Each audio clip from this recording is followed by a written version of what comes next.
The haunted minds থেকে আমি সিদ্ধার্থ। আপনারা শুনছেন গ্রাম বাংলা ভূতের গল্প, মৃত পিসির ফিরে আসার ঘটনা। আমার নাম অর্ঘ্য।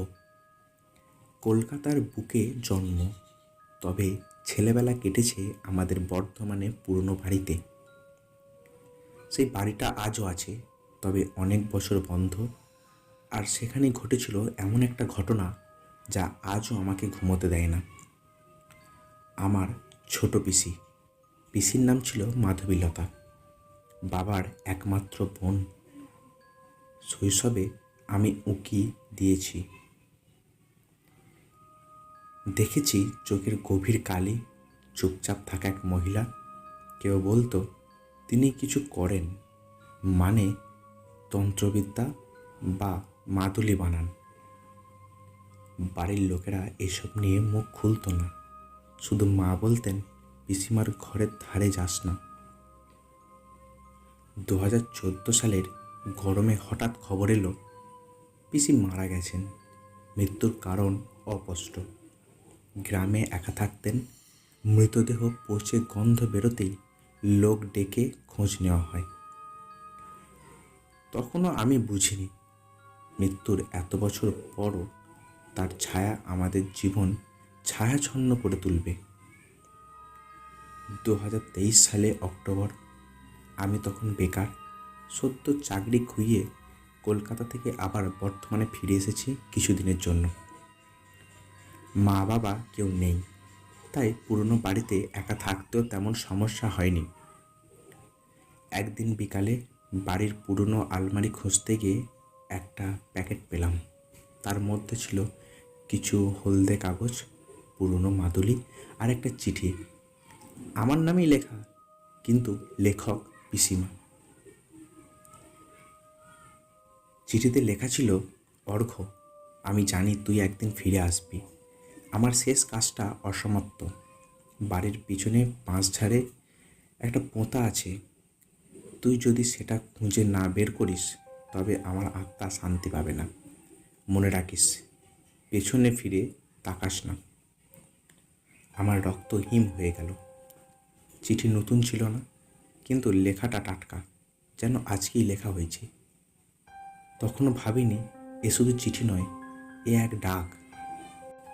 চিঠিটা হাতে নিয়ে আমার কাঁধ যেন ভারী হয়ে গেল। দুপুর গড়িয়ে বিকেল নামছে।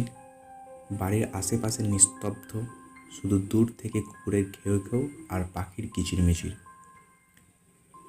আমার ছোটবেলায় এই বাঁশঝাড় ঘিরে একটা অলিখিত নিষেধাজ্ঞা ছিল। মা বলতেন সন্ধে হলেও ওদিকে যাস না। কারণ জিজ্ঞাসা করলেই বলতেন পিসিমার ঘর ছিল ওদিকে। চিঠি হাতে নিয়ে আমি অনেকক্ষণ বসে থাকলাম। সন্ধে ঘনিয়ে এলে একটা কেরোসিন ল্যাম্প জ্বালিয়ে ছাদে উঠলাম। ছাদ থেকেই বাঁশঝাড়টা স্পষ্ট দেখা যায়। বাতাসে বাঁশের পাতাগুলো দুলছে, আর যেন কে ফিসফিস করে বলছে, এসো, আমার কাছে এসো। রাত 12টা। সাহস করে একটা টর্চ, কোদাল আর একটা গেরুয়া গামছা নিয়ে বাড়ির পেছনে নামলাম।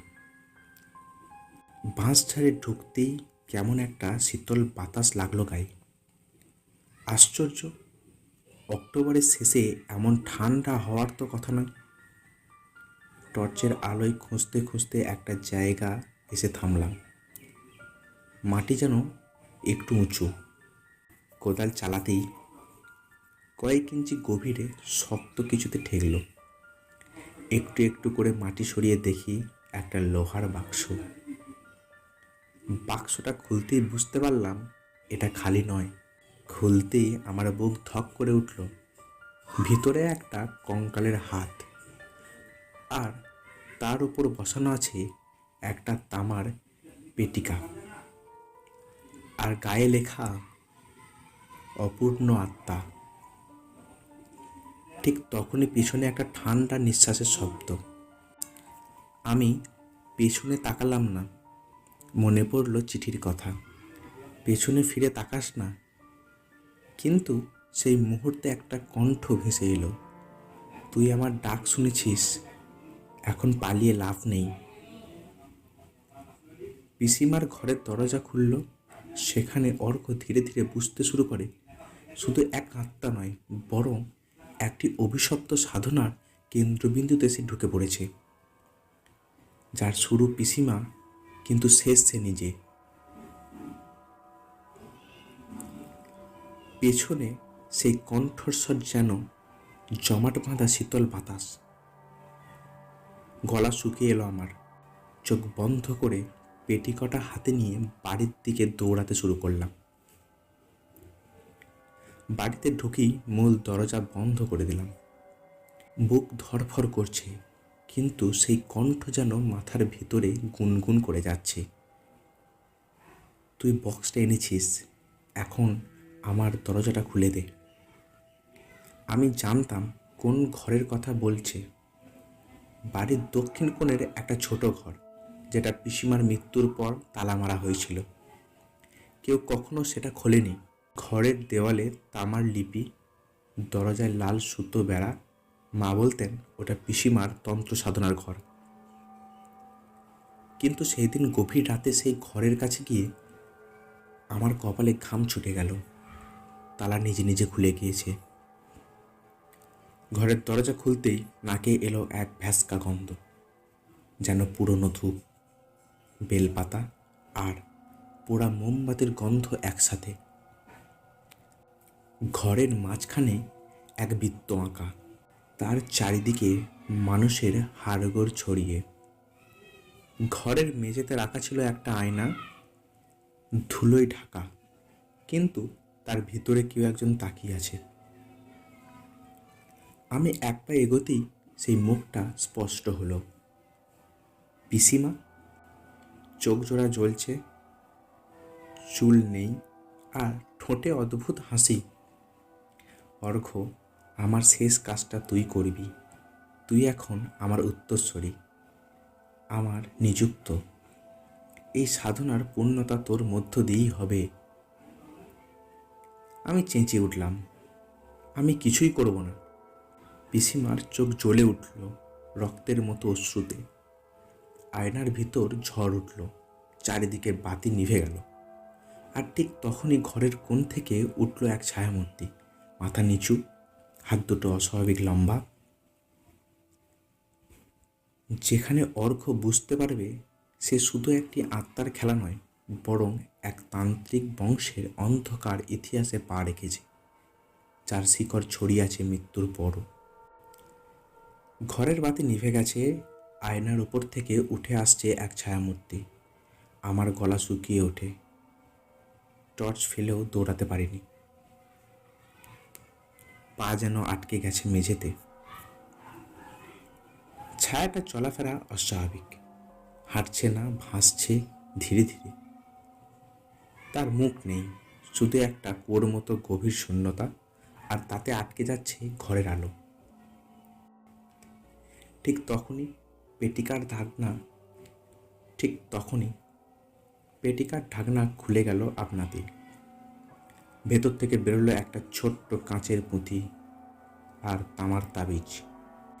একটা গলা টিপে ধরা কণ্ঠ যেন ফিস ফিস করে বলল, এই তাবিজ আমাকে বেঁধে রেখেছিল, এখন তুমি মুক্ত করেছ। ঘর জুড়ে এক বিশাল শব্দ, যেন মাটির নিচে কেউ গজরে উঠেছে। চারিপাশের দেওয়ালে কাঁপতে লাগলো, আয়না ফেটে গেল শত টুকরোয়। ছায়াটার শরীর জ্বলে উঠল ধোঁয়ার মতো কালো আগুনে। পিছনে এক ঝাঁকায় আমি ছিটকে পড়লাম দরজার ধারে। হাতের আঙুল কেটে রক্ত বেরিয়ে গেল। রক্ত মেঝেতে পড়তেই ছায়াটা থমকে গেল। আর ঠিক তখনই ঘরের কোণ থেকে পিসির গলা, ওর সামনে রক্ত দিও না, ওর খিদে এখনো মেটেনি। সেই রাতে আমি আর ঘর ছেড়ে বেরোতে পারিনি। ঘরের এক কোণে মাথা ঢেকে বসেছিলাম। ভোর হওয়ার আগে কেমন একটা নিস্তব্ধতা ফিরে এলো। তখন টের পেলাম এই ঘটনা কোনো বিচ্ছিন্ন ঘটনা নয়, এটা একটা উত্তরাধিকার। পিসিমার সাধনার বই, দেওয়ালে আঁকা চক্র, সবই এক তান্ত্রিক রীতির চিহ্ন। নাম পিশাচ সাধনা। পুরুষ উত্তরাধিকার রক্ত দিয়ে এক প্রেত আত্মাকে দেহী করা হয়, আর সেই আত্মা মুক্তি না পাওয়া পর্যন্ত তার নিযুক্ত এই ছায়া ঘরে থাকবে। অর্ঘ বুঝবে সে আর নিজেকে বাঁচাতে পারবে না। তাকে একটি চুক্তি স্বাক্ষর করতে হবে, যেখানে পিসিমার আত্মা ও প্রেত তাকে বাধা করবে একটি কাজ করতে। ভোরের আলো পড়েছে, কিন্তু পিসিমার ঘরের ভেতরে সেই আলো ঢুকছে না। যেন এই দরজাটা সূর্যের আলো থেকে আলাদা, অন্য এক সময় জগতের অন্তর্গত। পেতিকার কাঁচপুঠি এখনো মাটিতে পড়ে আছে, আর তার চারিপাশে জমে থাকা আমার রক্ত শুকিয়ে বাদামি দাগ হয়ে গেছে। পিসিমার তান্ত্রিক খাতা, যা আগে কেউ ছুঁতে সাহস করতো না, এখন যেন আপনা আপনি খোলে। পাতায় পাতায় আঁকা চক্র, রক্তের দাগ, আর এক জায়গায় বড় হরফে লেখা, রক্ত চুষি, আত্মার খিদে মেটাতেই হবে, নয়তো আত্মা নিজের দেহ খুঁজবে। তার নিচে লেখা নিয়ম, নিজ রক্তে নিজের নাম লিখতে হবে। চুক্তি শুধুমাত্র পিত্তাসূত্রে অধিকারীদের করতে হবে। এই পেতকে খুশি করতে হলে আরেকটি আত্মা তার জায়গায় বন্দি করতে হবে। আমি স্তম্ভিত। তার মানে যদি আমি আত্মাকে মুক্তি দিতে চাই, তবে তার জায়গা কারোর আত্মা বন্দি করতে হবে। ঠিক তখন দরজায় ঠকঠক আওয়াজ। অর্ঘ, আমি সোনা কাকিমা। কাল দুপুরে তোদের বাড়ি এসেছিলাম, ভেতরটা খুলবি একটু? আমি চমকে উঠলাম। বাইরে কাকিমার গলা, কিন্তু সেই আওয়াজে একটা অদ্ভুত টান, যেন কেউ মাটি খুঁড়ে গলা বের করছে। আর তখন বুঝলাম ছায়াটা বেরোতে শুরু করেছে। আমার হাতে এখন দুটো পথ। আমি চুক্তি করি, কারোর আত্মা তার জায়গায় দিই, ছায়া ও পিসিমাকে শান্তি দিই। আর 2, আমি চুক্তি না করে পালানোর চেষ্টা করি, এবং আমি হয়ে উঠি সেই পরবর্তী দেহ। ঘরের চারপাশে ছায়া ঘন হচ্ছে, খাতার পাতা আপনা আপনি উল্টে যাচ্ছে, বাতাস ভারী হয়ে উঠেছে। আর তখন আমার চোখে পড়ে খাতার এক কোণে লেখা একটা নাম, আমার বাবার নাম। ঘড়ির কাঁটা থেমে গেছে, বাতাস স্তব্ধ। আমি পিসিমার খাতায় চোখ রাখলাম। পৃষ্ঠার এক কোণে আঁকা ছিল এক তান্ত্রিক চক্র, যার কেন্দ্রে ছিল রক্তচিহ্নে আঁকা আমার নাম। পিসিমার আত্মা আমার ভিতরে ঢুকতে চাইছে না। ওর চাওয়া শুধু বিচার, বলি নয়, প্রতিশোধ। আমি ঠিক করলাম ডেকে আনবো বাবার আত্মাকে। যদি সত্যি তার কিছু গোপন পাপ থেকে থাকে, তবে আজ সে বেরিয়ে আসবে। ঘরের মেঝেতে বসলাম তান্ত্রিক বৃত্তে। পিসিমার খাতায় দেওয়া মন্ত্র পড়তে শুরু করলাম। গলা কাঁপছিল, কিন্তু পড়তে হচ্ছিল। ওম কল্পকালান্তের বাসিন্দা, যাহারা অধর্মে লিপ্ত, আমি ডাকি তোমার আত্মা দর্পণে, ফিরিয়া এসো, নিজের মুখ দেখাও। হঠাৎ ঘরে বাতাস ঘূর্ণি তুলল, চারিদিকে আয়নার টুকরোগুলো কেঁপে উঠল। এক টুকরোয় ফুটে উঠল এক পুরুষের মুখ, চেনা কিন্তু বদলে যাওয়া। আমার বাবা। আমি কাঁপা গলায় জিজ্ঞাসা করলাম, তুমি পিসিমাকে কেন বাধা দিয়েছিলে? কেন উনি শান্তি পাননি? বাবার আত্মা নিঃসারভাবে বলল, ওর সাধনা যখন সফল হতে যাচ্ছিল, আমি ভয় পেয়ে যাই। আমার নিজের কুসংস্কার, সমাজের ভয়, আমি ওকে বন্ধ করে দিই। ওর ঘরে বিষ মিশিয়ে দিই। ও নিজে জানতো না ও মরতে চলেছে। আমি পাপ করেছি, তাই তোর পিসি ফিরে এসেছে। আমি জিজ্ঞাসা করলাম, তবে তুমি কি ওর কাছে ক্ষমা চাইবে? বাবা বলল, আমি পারি না। আমি আজও ভীত। আমার আত্মা কখনো মুক্তি পাবে না। ঠিক তখন ঘরের অন্ধকার থেকে পিসিমার ছায়া উঠে এলো। বাবার আত্মাকে দেখে ফিসফিস করে বলল, তোকে শেষ বিচার দেব আমি, নিজের পাপ তোকে বহন করতেই হবে। পিসিমা আমার দিকে তাকালো, চোখে আগুন নয় বরং জল। তুই চাইলে আমাকে তোর রক্তে বেঁধে রাখতে পারিস, আমি আর ক্ষতি করব না, কিন্তু তোর বাবার আত্মা ওর জায়গায় হবে আমার পিছনে। কিন্তু তোর বাবার আত্মা ওর জায়গা হবে আমার পিছনে অনন্তকাল ধরে। আমি মাথা নিচু করে বললাম, তুমি যা চাও তাই হোক, আমি আর পালাতে পারবো না। রাত গভীর, সময় থমকে গেছে। বাড়ির দক্ষিণ কোণের সেই ঘর এখন আর একটা ঘর নয়, যেন এক অন্য জগতের ফাটল। ঘরের মাঝখানে বসে আমি, সামনে পিসিমার ছায়া, আর ঠিক তার পেছনে আমার মৃত বাবার আত্মা। 3টি প্রদীপ জ্বলছে, একটাই ঘি, একটাই সর্ষের তেল, আর একটাই আমার নিজের রক্ত। পিসিমার খাতায় লেখা ছিল শেষ যজ্ঞ এর মন্ত্র, যেটা একজন উত্তরস্বরী পড়ে আর 2টি আত্মা তার চারিপাশে জড়িয়ে থাকে। আমি মন্ত্র পড়তে শুরু করলাম। রক্তে বাঁধা আত্মা, পূর্বজ পাপের প্রতিচ্ছবি, আমি তোমায় দিই শান্তি বা মুক্তি। এই যজ্ঞের আগুনে বিচার হোক, অন্তর বলুক কে পাপী কে প্রেত। হঠাৎ প্রদীপগুলোর আগুন লেলিহান হয়ে উঠল, ঘরের ছায়া যেন ছিঁড়ে যাচ্ছে। পিসিমার ছায়া কেঁপে উঠল, আর বাবার আত্মা হঠাৎ হাঁটু গেড়ে বসে পড়ল। আমি করেছি অন্যায়, ওর সাধনা আমি ভেঙেছি, আমার আত্মা অন্ধকারে পচুক। পিসি, তুই মুক্তি হ। পিসিমার চোখে তখন আর আগুন নেই, কেবল শান্তি। পিসিমা ধীরে ধীরে আমার দিকে এগিয়ে এসে বলল, তুই আমার কাজ পূর্ণ করলি অর্ঘ্য। তুই মনে রাখিস, যাদের আত্মা পূর্ণতা পায় না তারা ফিরে আসে অন্য রূপে। এবং তার সঙ্গে সঙ্গে ঘরের আলো নিভে গেল। যখন জ্ঞান ফিরল তখন আমি বিছানায়, দক্ষিণ কোণে ঘরে বন্ধ, তবে দেওয়ালে আঁকা চক্র আর নেই। আয়নার ভাঙা টুকরোগুলো এক হয়ে গিয়েছে, আর আমার মুখ আবার দেখা যাচ্ছে। ঘটনার 6 মাস পর আমি আবার কলকাতায় ফিরে আসি।